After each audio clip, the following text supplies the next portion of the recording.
Hey, what's going on, 242 students? Thanks for joining in for our final week of It's Personal. And hey, if you have not made that personal decision to take that next step in baptism, to make your faith public, we want to help you out with that right now. What I need you to do is to go ahead and fill out that next steps card that's in the description below, and we would love to get you connected with somebody who can help you take that next step in baptism. And with that, join us, or thanks for watching our final week of It's Personal.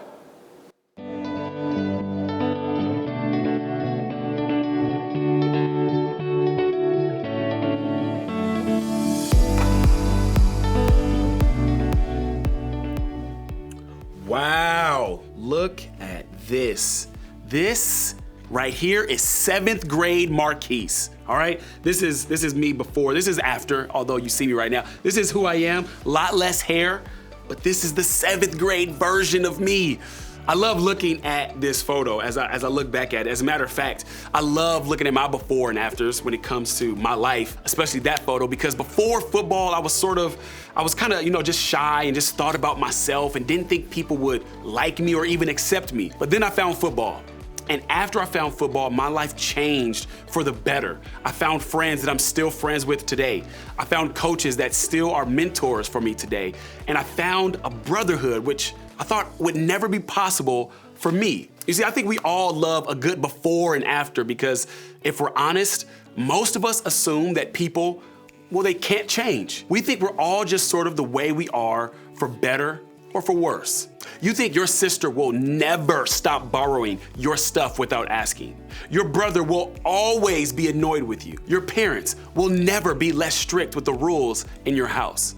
Maybe your best friend will always be talkative. Your coach will never stop yelling. You see, that bully on your team will always be a bully. Whoever it is, we see those people and often think that they're not capable of change. And truth be told, I think a lot of us apply this same line of thinking to ourselves as well. If you're anything like me, you might want to change something about yourself, but you think it's too hard or maybe even impossible. Sometimes not changing could be good though, especially if things are going pretty great for us. When we're making good grades, or killing it on the team, or dating someone awesome, or surrounded by amazing friends, that's when we don't mind if things stay the way that they are. But when things are hard, when we're struggling with anxiety, or failing math, or fighting with a best friend, or trying to cover up a bad decision or choice, then we feel like things will never change. Maybe you feel this because of the circumstances that you're in. It's where you live, or the tensions in your family, or the illness you're battling, or the fact that your family doesn't have a lot of money. Those sorts of things feel difficult to change because for the most part, you can't control them.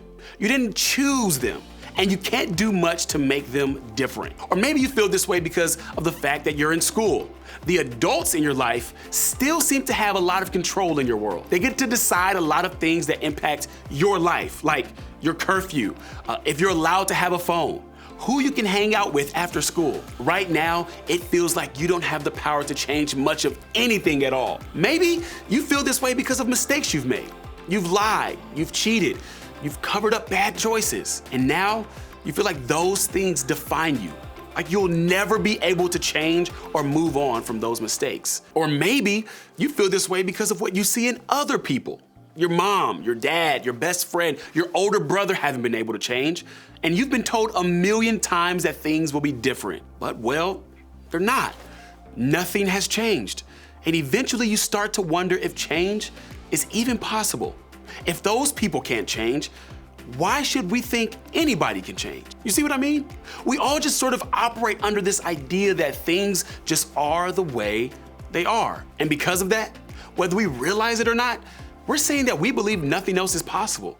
All this brings us back to the story of Zacchaeus. Over the last few weeks, we've been talking through an encounter Zacchaeus had with Jesus. Just to review, Zacchaeus was a guy with a bad reputation. He was a tax collector, which back then meant he was a really bad guy. He cheated, he lied, he stole, and all that made him the kind of guy nobody wanted to hang out with.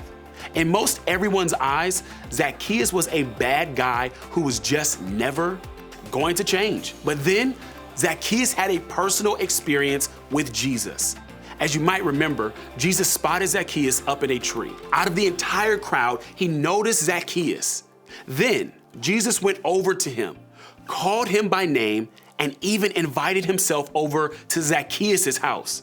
Now, of course, people were shocked. Look back at what they said in response to Jesus' interaction with Zacchaeus. All the people saw this and began to mutter, "He has gone to be the guest of a sinner." So obviously, this crowd thought Zacchaeus was a sinner. And it seems like they thought this was all he would ever be. Because of that, Jesus shouldn't want to be in his home, right? He shouldn't want anything to do with Zacchaeus. But as you might remember, Jesus made it personal by stepping into love and getting to know Zacchaeus, regardless of what other people, and even Zacchaeus himself, might have thought. And look at what happened as a result. But Zacchaeus stood up and said to the Lord, "Look, Lord, here and now I give half of my possessions to the poor. And if I have cheated anybody out of anything, I will pay back 4 times the amount." Jesus said to him, "Today salvation has come to this house, because this man too is a son of Abraham. For the Son of Man came to seek and to save the lost." Talk about change. In this short interaction, Jesus didn't say much. He didn't give Zacchaeus a lecture or preach a sermon. He didn't call him out for his mistakes. He didn't limit Zacchaeus to the sum of his bad choices. Instead, Jesus treated Zacchaeus like a person he cared about, a person he knew by name, a person he wanted to hang out with, a person with the potential to change. And that changed everything. Because of what Jesus did for him, Zacchaeus was able to change. He offered to not just pay everyone back, but give them at least 4 times what he stole from them. His personal encounter with Jesus changed his life, and then it changed his relationship with the people around him. Zacchaeus was now someone who was committed to making things right. That was a change. And here's what I think is so cool about this story. Jesus didn't wait to approach Zacchaeus until after he changed. He looked at Zacchaeus before and saw his potential to change. And he looks at us the same way. See, it's personal because Jesus knows your potential. He knows that no matter who you are, how old you are, what circumstances you are in, or what things you've done, you have the potential to change. Your life can change. Things can be different. You have the potential to change. So, what does that mean?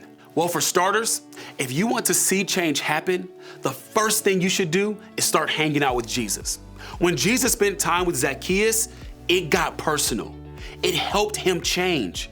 And it could do the same for us. If you want to see change in your life, start by spending time with Jesus. This can happen all kinds of ways, through prayer, through worship, journaling, reading your Bible, spending time at church, or talking to your group leader. However you choose to do it, I can promise you that spending time with Jesus will help you change. Then, look around at the people Jesus has put in your life. How can you help them see their potential? How can you encourage them to change? Remember, it's personal because Jesus knows your potential.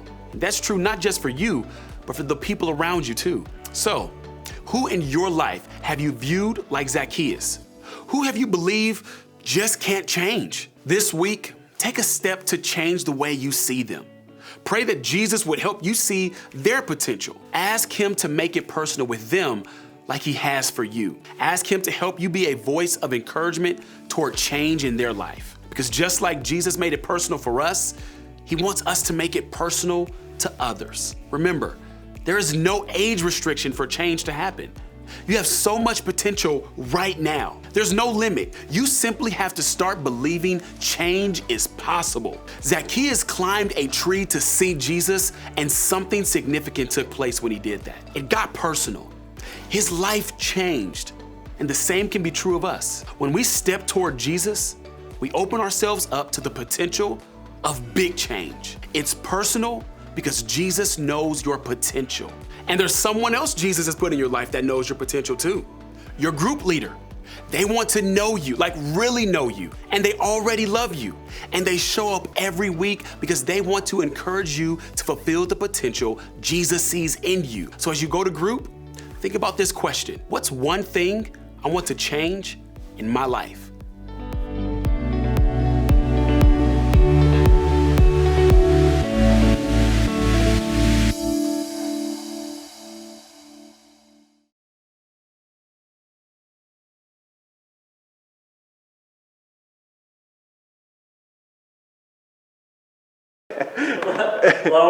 Lower. Yep, there we go. Hey, what's going on, 242 students?